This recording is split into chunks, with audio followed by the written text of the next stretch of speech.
안녕하십니까? 2월 5일 금요일 말씀 묵상 함께 시작하겠습니다. 오늘도 말씀으로 하루를 시작하기를 결단하시는 귀한 성도님 여러분들의 가정과 생업과 그리고 모든 있는 일들 가운데 하나님의 능력과 하나님의 형통케 하심이 함께 하시기를 위해서 기도하겠습니다. 오늘 본문은요, 사도행전 9장 1절에서부터 9절까지입니다. 사도 바울이죠. 아직까지는 이름을 이 히브리식 이름 사울이란 말 이름으로 기록되어 있는데, 바울이 다메섹 도상에서 예수님을 만나는 이야기입니다. 이 이야기를 통해서 하나님의 그 섭리하심, 우리 주님께서 이 땅을 통치하심이 어떤 것인지를 확인해 나갈 수 있을 것 같습니다. 그리고 우리가 어떤 마음으로, 어떤 태도로, 또한 어떤 상식, 어떤 지식을 가지고 이 세상 가운데 나아가야 할 것인가도 한번 생각해 보는 시간을 가졌으면 합니다. 그러면 말씀을 함께 보겠습니다.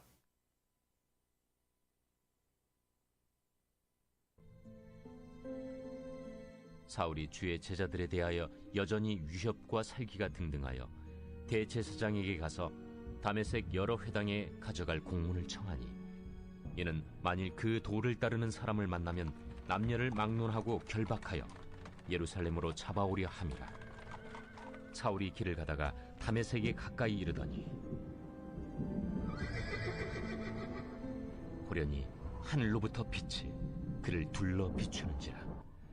땅에 엎드러져 들음에 소리가 있어 이르시되, 사울아, 사울아, 네가 어찌하여 나를 박해하느냐?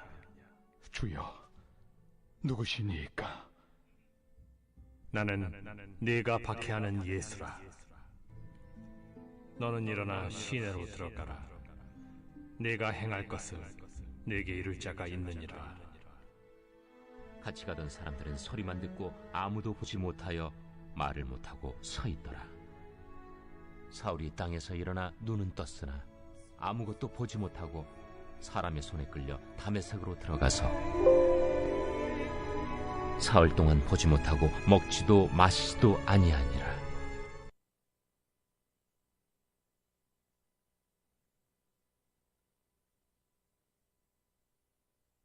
네, 오늘 사울의 회심 이야기로 들어가겠습니다.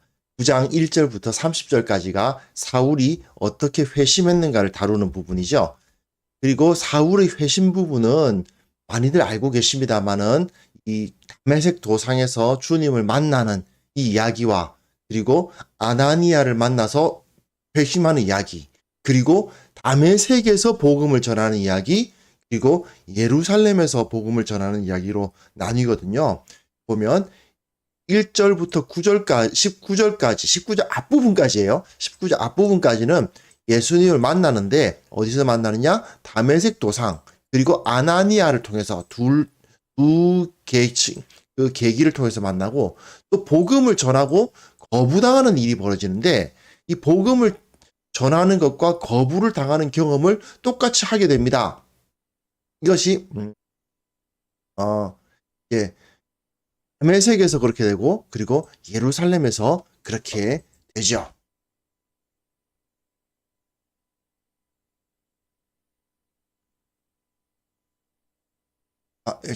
제가 잘못 버튼을 잘못 누른 것 같습니다. 죄송합니다.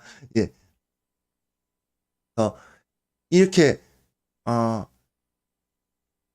전반적으로 봤을 때 사울이라는 사람이 새로운 하나의 그 복음의 바통을 받는 빌립이 보여준 모습을 통해서, 복음이라는 것은 단순히 유대인들에게만 주어질 수 있는 것이 아니고 모든 백성들, 어떠한 사람이라 하더라도 받아들일 수 있는 진리라는 사실이 드러났죠.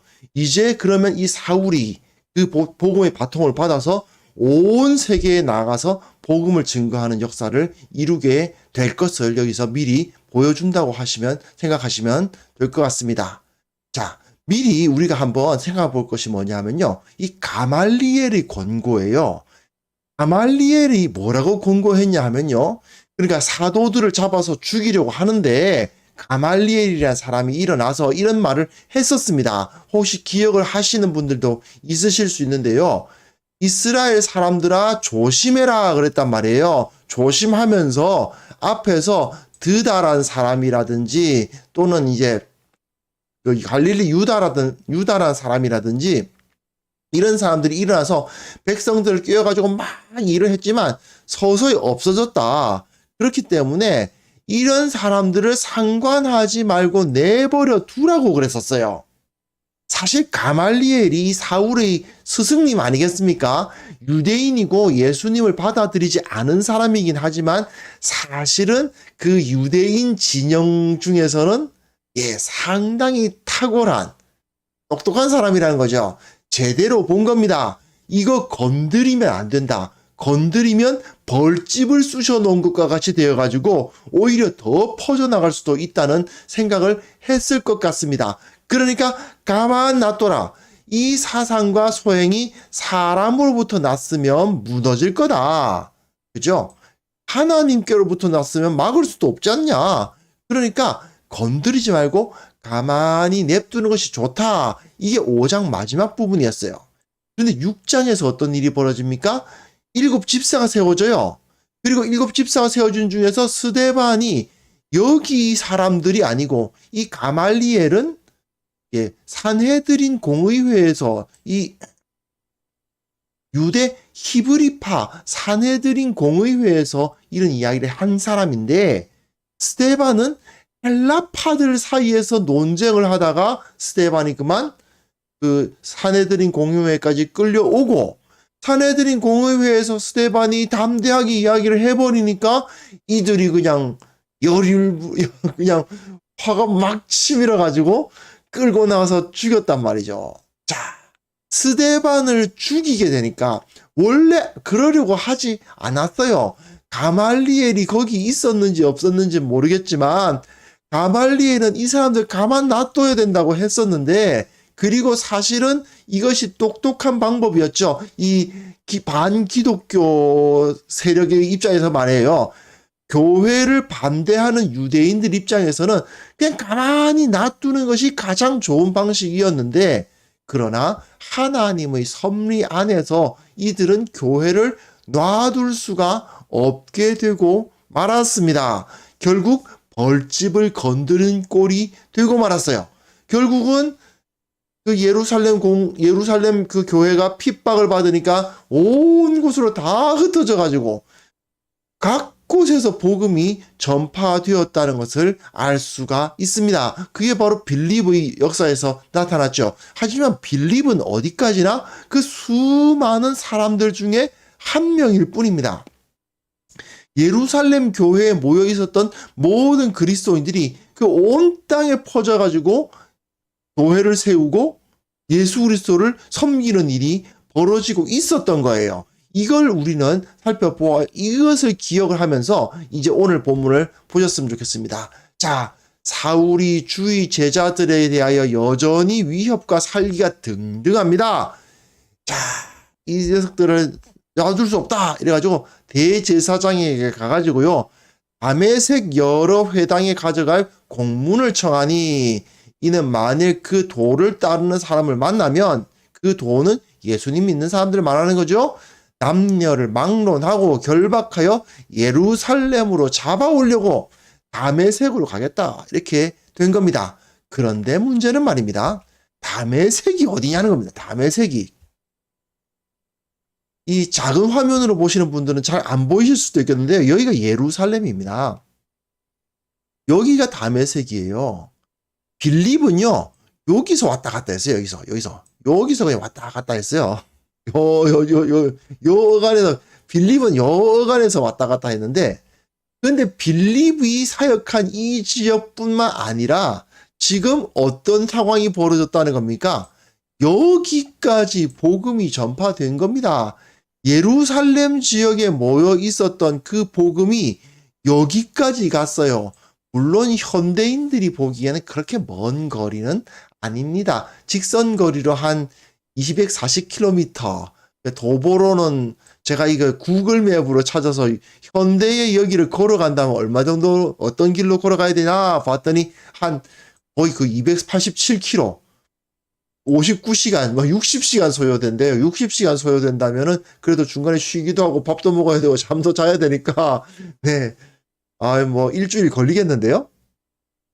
일주일까지는 안 걸릴까요? 어쨌든 이 정도 굉장히 이제 뭐 3, 4일, 4, 5일 뭐 걸리겠는데 어쨌든 간에 굉장히 먼 거리입니다. 이 당시로서는 물론 뭐 말을 타고 아마 나귀 타고 가겠죠. 하고 가겠지만 그러나 이거를 하겠다는 겁니다. 지금 내가 예루살렘에 있는데 여기까지 가서 그런 사람이 있는지 없는지 살펴낸 다음에 사람 잡는 게 쉬운 일이 아닙니다. 사람 잡아가지고 결박하는 거 체포하는 일이 쉬운 일입니까? 거기서 다시 여기서 이리로 다시 데려오겠다는 거잖아요. 지금 여기로 갔다가 이 거리를 나귀 타고 가서 여기서 또 그렇게 막 사람들 색출해낸 다음에 다시 이리로 데려오겠다는 거잖아요. 자, 이거 엄청난 열심이 아니면은 이런 열심을 낼 수가 없어요. 이런 열심을 사실은 당시에 있는 모든 유대인들이 다 가지고 있었느냐? 아니죠. 당연히 아닙니다. 어디에나 어느 종교에나 열심을 내는 사람이 있는가 하면 소위 말하는 날라리가 있게 마련인 거고 대충 신앙생활을 하는 사람도 있고 나름대로 열심히 신앙생활을 하는 사람도 있는 거죠. 유대인들이라고 해서 다 이런 열심을 가졌던 것은 아닙니다. 다만 이 당시의 종교라는 것이 어떤 건지는 좀 생각을 하실 필요가 있어요. 우리는 종교하면 뭔가 좀 고결하고 평화와 사랑을 이제 사랑하고 뭐 그럴 것 같지 않습니까? 하지만 적어도 서양 종교에서는 사실 동양도 마찬가지입니다. 특히 서양 종교에서는요. 평화와 사랑과 배려 이런 것이 종교의 특징이 아니었습니다. 1세기 로마 이전에는요. 종교란 건 그런 게 아니에요. 종교란 것은 하나의 자기네들이 테두리를 짓고 우리끼리 뭉치자. 다른 녀석들은 치자. 무슨 뜻인지 이해해야 되세요? 굉장히 호전적입니다. 다른 녀석들을 쳐서 이제 빼앗고 우리는 이제 우리끼리는 서로 잘 지내. 우리는 왜냐하면 서로 만인에 대한 투쟁이 되면 안 되거든요. 그렇게 되면 힘을 얻을 수 없습니다. 그러니까 우리 편을 확실하게 한 다음에 우리 편이 힘을 모으는 도구. 그래서 상대방이 나보다 약한 우리보다 수가 적은 상대방을 쳐서 그들을 약탈하고 그들을 빼앗고 그리고 우리들이 좀 더 뭐랄까 혜택을 많이 누리는 뭐 그런 걸 추구하는 것이 이게 종교지. 사랑과 평화와 온 세계의 기쁨과 뭐 사랑과 인권을 전파하고 이런 거는 예수님 이후에 나타난 기독교가 종교란 이런 것이다라는 것을 보여준 거죠. 예수님 이전에는 종교란 그런 게 아니었습니다. 자, 여기 한번 보십시오. 종교적인 열심을 갖게 되면요. 어떤 일이 벌어집니까? 우리 편 아닌 적은 무조건 쳐 죽여야 될 대상이에요. 그리고요. 이런 종교적 열심을 정당화하는 성경 본문을 이 사람들은 뭘 좋아했느냐 하면 민수기 26장에 비느하스, 엘르아살의 아들 비느하스라고 있었죠. 그 민수기 26장에 보시면 그 모압 여인들하고 이스라엘이 음행을 해가지고 역병이 돌고 하는 상황이 벌어지니까 하나님이 말씀을 주시는데 너희들이 수장들을 다 죽여라 이렇게 막 말씀을 주시니까 그 앞에서 막 회개한다고 모여 있는데 어떤 녀석이 그냥 또 모함 여자 한 명 끌고 자기 장막에 들어가는 걸 보니까 비느하스가 창 들고 와가지고 그냥 찔러 죽여버리는 뭐 그런 거 있지 않습니까? 그거를 유대인들은 그 모습이 멋있는 거예요. 지금 바울이 아직까지 바울이라는 이름을 쓰면 안 되죠? 예, 지금 사울은 무엇을 이제 꿈꾸고 있었겠어요? 자기도 그 비느하스처럼 하고 싶은 거예요, 지금. 나는 지금 그 신앙적 열심이 가득 차서 하나님을 너무너무 사랑하고 그러니까 이 고생, 사실 굉장히 고생스러운 길입니다. 예루살렘에서 다메섹으로 요즘처럼 뭐 자동차가 있습니까? 무슨 기차가 있습니까? 걸어서 또는 나귀 타고 왔다 갔다 해야 되는데 거기 가서 사람들 색출하고 또 와서 죄송합니다. 이런 거 하겠다는 거잖아요. 이거는요, 굉장한 열심이라고 밖에 볼 수가 없습니다. 그런데 이런 열심을 가지고 자기는 못 해보겠다는 거예요. 비느하스와 같은 그런 신앙이 돼 보겠다는 거잖아요. 그런데 그런 마음을 가지고 다메섹으로 막 그냥 가는데 다메섹 거의 다 왔어요. 거의 다 왔습니다. 그러니까 한 정도 왔겠죠? 거의 다 왔는데 호련히 하늘로부터 빛이 그들을 둘러 비추어 소리가 있어서 사울아 사울아 네가 어찌하여 나를 박해하느냐. 예, 이런 목소리가 딱 들립니다.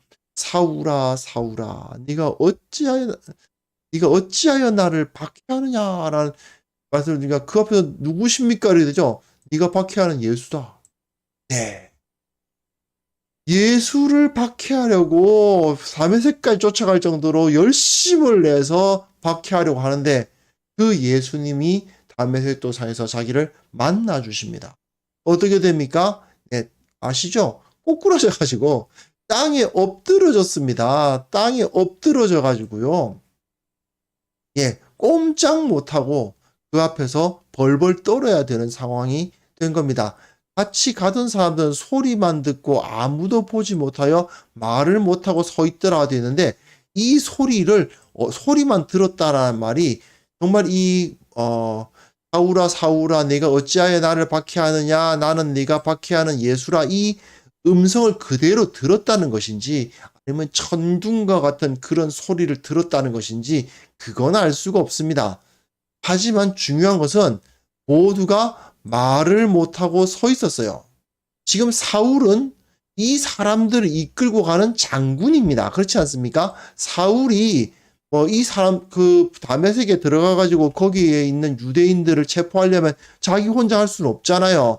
당연히 나름대로 힘께나 쓰는 자기 부하들 내지는 함께 갈 사람들을 다 데리고 가는 거 아니겠습니까? 자기 지휘권을 가지고 가는 거잖아요. 근데 정작 자기와 함께 가던 사람들, 즉 자기 부하들, 자기 군대는 아무것도 못하고 서 있는 거예요. 하나님의 권능, 예수 그리스도의 권능 앞에서 그들의 힘, 대제사장이 맡겨준 그 권세, 종이 조각에 불과하게 되었다는 사실을 여기서 보여주고 있습니다. 당시에 종교들끼리의 갈등이 일어나고 종교 내에서 이단을 척결하고 이런 일이 벌어지면 대부분 보면 전쟁을 의미합니다. 이건 사실 중세시대에도 마찬가지였죠. 하지만 예수님은 사람들을 끌고 나오는 전쟁을 일으키시지 않으셨죠. 그냥 홀로 그 영광을 보여주십니다. 사울을 만나세요. 그러니까 어떻게 됩니까? 꼼짝 못하고 그 앞에 엎드려져 버리고 말았습니다.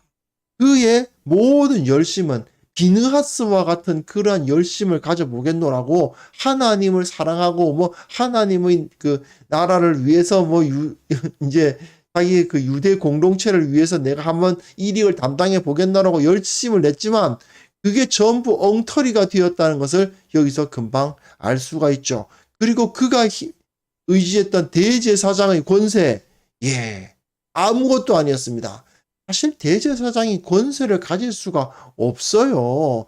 가야바는 제대로 된 대제사장이 아닙니다. 그럼에도 불구하고 그 가야바에게서 권세를 받아가지고 갔던 그 종이 쪼가리 하나에 불과했던 그 권세가 와장창 무너져 버리는 모습을 여기서 볼 수가 있습니다.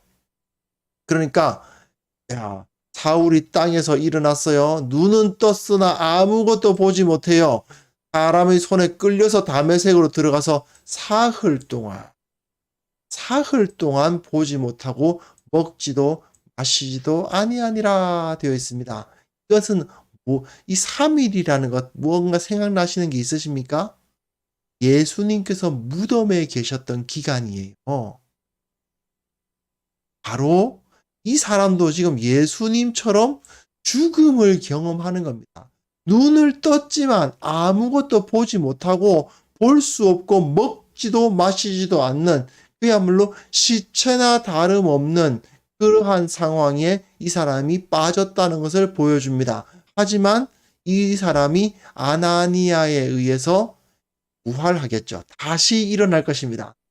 정말 진짜로 죽어서 다시 부활한 것은 아니라 하더라도 마치 죽었다가 다시 살아나는 것과 같은 거듭남이 이 사람에게서 이어지는 것입니다. 이 예수님께서 3일 동안 무덤에 계셨던 것과 같은 이 죽음과도 같은 경험을 사울이 하고 옛 사울은 죽고 새로운 사울이 나타나게 될 것이라는 것을 여기서 암시하고 있는 것이죠. 자, 사울이 이렇게 교회를 막 핍박한 이유를 우리가 꼭 기억을 해야 됩니다. 그 중심에 하나님에 대한 열정, 이스라엘에 대한 열정이 있었기 때문이에요. 조금 아이러니하지만 이 사람만큼 하나님을 사랑한 사람도 많지 않았어요. 모든 유대인들이 다 그렇게 하느냐? 그렇게 하지 않습니다. 다메섹까지 그냥 가가지고 잡아오겠다고 막 그렇게까지는 사람들이 하지 않지요.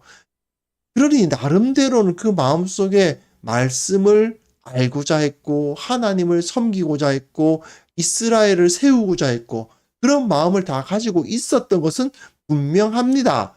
그렇지만 그가 가진 이 열심이 어리석었기 때문에 예수 그리스도를 알지 못하는 그 지식 위에 세워져 있지 참된 지식 위에 세워져 있지 않았기 때문에 그는 오히려 하나님을 대적하는 자리에 서고 말았죠. 이랬을 때 하나님께서는 어떤 하나님이십니까? 중심을 보시는 하나님이세요. 언제나 하나님은 그 중심을 보십니다. 이디오피아 내시도 하나님께서 그 중심을 보시지 않습니까? 당시 유대인들이 보기에는 도무지 구원 못 받을 것 같은 사람, 사마리아인 마술사도 예수님을 알고 세례를 받고 에티오피아인 내시도 세례를 받고 구원을 받아요. 그런 일이 벌어지듯이 교회를 핍박하며 박해했던 사울도 그 중심이 하나님을 사랑하는 자구나, 이스라엘을 다시 세우고자 하는 열심이구나 하는 것을 확인하신 하나님은 이 사람을 쳐서 넘어뜨려 버리시고 다시 죽었다가 다시 살아나는 것과 같은 과정을 통해서 하나님의 사람으로 진정한 예수 그리스도의 제자로 변화시키시는 것을 볼 수 있습니다. 그러나 우리가 이 사울의 모습을 보면서 어떤 종류의 열심이든지 그냥 가지기만 하면 되겠구나 이렇게 생각하면 안 됩니다. 그건 굉장히 잘못된 것이죠. 올바른 열심이 있는 것이 마땅하지 않습니까? 당연히 우리는 사울처럼 어리석은 짓을 해서는 안 됩니다. 현대교회도요, 이런 어리석은 열심을 가지신 분들이 지금 보입니다. 분명 주님께서 원치 않으시는 것인데도 불구하고 하나님의 법도에 맞는 일이 아님에도 불구하고 교회를 위한다, 하나님의 영광을 위한다면서 뭐 순교의 각오로 막 한다고 하시는 분들이 지금 있죠. 근데 그런 분들이 오히려 교회를 힘들게 하고 성도들을 어렵게 만드는 그런 경우들이 꽤 있습니다. 요즘 최근에 이제 이 코로나19 사태 때문에 더 그렇지 않습니까? 교회에서 사실은 잘못된 열심이에요. 방역 수칙을 지키고 하는 것은 단순히 정부에게 굴복하는 것이 아니거든요. 오히려 이웃을 사랑하라는 하나님의 명령을 따르는 것이라고 할 수 있습니다. 그런데 그럼에도 불구하고 그것을 안 하고 아니 말이야 하나님이 먼저지 저 인간 대통령이 먼저냐 저 무슨 질병관리본부가 먼저냐 이렇게 하시면서 우리는 하나님께 영광 돌려야 된다 이러면서 그냥 하나님께서 지켜주신다 이렇게 말하다가 요즘 많이 무너지고 있습니다. 예, 사울이 여기서 보여주는 것과 같은 사실은 참된 지식 위에 세워진 열심이 아니기 때문에 그런 모습이 나타나는 것입니다. 물론 그 중심에 진정으로 하나님을 사랑하고 진정으로 주님을 높이는 마음을 가지고 그렇게 하신 거라면 주님께서 그것을 다 합력하여 선을 이루어 주실 것이라고 믿습니다. 하지만 우리가 주님을 알고 말씀을 아는 사람으로서는 이런 실수, 이런 잘못을 행하는 것이 좋은 것은 아니지요. 아닙니다. 교회를 핍박하는 것이 잘한 짓입니까? 그건 아니지 않습니까? 그런데 엉뚱한 열심, 지식 위에 세워져 있지 않은 열심 때문에 오히려 교회를 넘어뜨리고 교회를 어렵게 만드는 그런 열심을 갖는 분들이 현대교회에도 꽤 나타나고 있다는 것은 우리가 참 안타까운 일이라고 하지 않을 수가 없습니다. 우리는 나 자신을 이제 좀 살펴봤으면 좋겠어. 나는 혹시 그런 어리석은 열심에 붙들려 있는 것은 아닐까?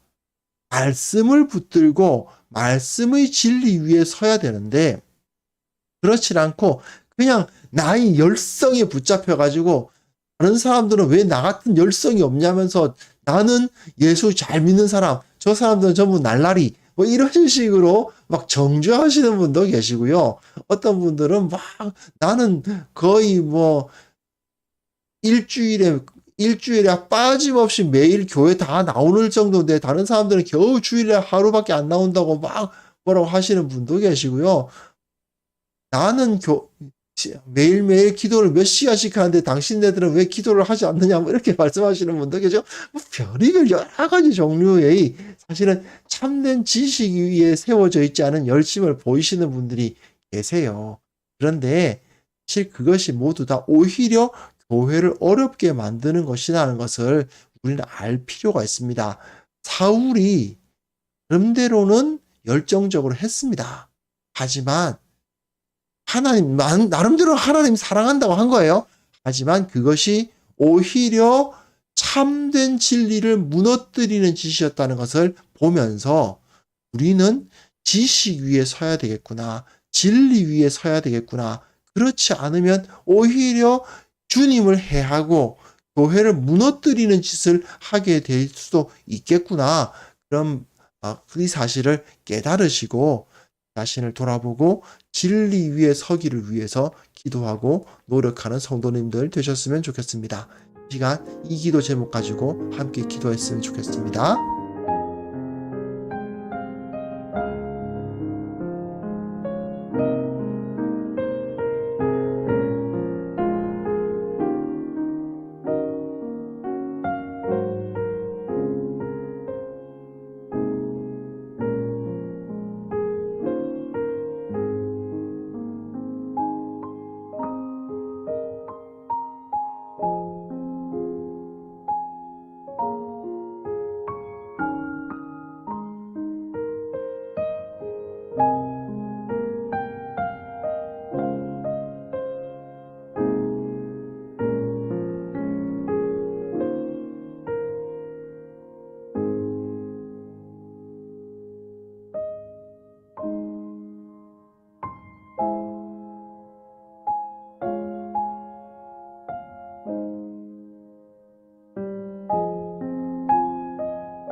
하나님 아버지, 우리의 마음속에 주님을 사랑하고 교회를 사랑하는 열정을 허락하여 주옵소서. 참으로 뜨거운 마음으로 주님을 사랑하고 하나님의 나라를 위해서 헌신하는 자들이 다 될 수 있도록 도와주옵소서.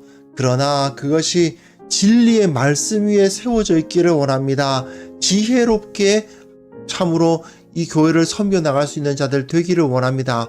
말씀 위에 근거된 올바른 섬김을 실천하는 우리 모두가 되었으면 좋겠사오니 주님, 우리를 훈련시켜 주시고 바른 길로 걸어가게 하시고 어디가 하나님께서 원하시는 길인지를 온전히 깨닫게 하여 주옵소서. 아버지, 현대교회에도 참으로 이 사울과 같이 어리석은 열정으로 인해서 하나님의 교회를 오히려 해치는 자들이 있음을 보게 됩니다. 참된 지식이 없어서 어리석어서 주님께서 정말 원하시는 것이 무엇인지 알지 못해서 이런 어리석은 행동을 하는 자들이 있사오니 주님께서 불쌍히 여겨주시고 저들을 바로잡아 주시기를 원합니다.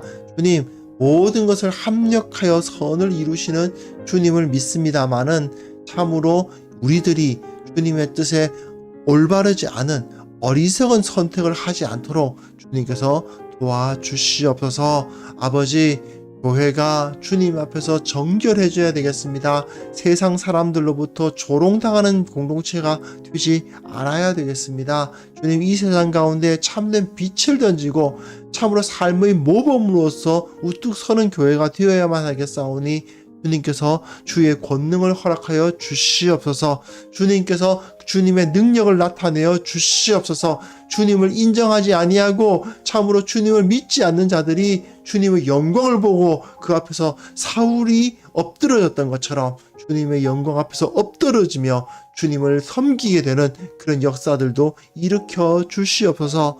교회가 이 세상을 구원하는 구원선의 역할을 감당할 수 있도록 주여 주님께서 능력 베풀어 주시기를 원하옵고 바랍니다.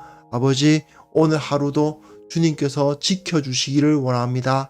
오늘 하루 참으로 지혜롭게 살아갈 수 있도록 지혜도 주시고 또한 행하는 모든 일들 가운데에서 어떤 길을 어떻게 선택해야 될지를 알려주시고 무엇보다도 강건케 하시며 어떤 상황에서도 두려워하지 아니하는 그러한 참된 믿음의 사람들로 다 삼아주시기를 원하옵고 바라오며 오늘 하루 주님의 동행하심을 경험하기를 원하오니 주님께서 인도하여 주옵소서.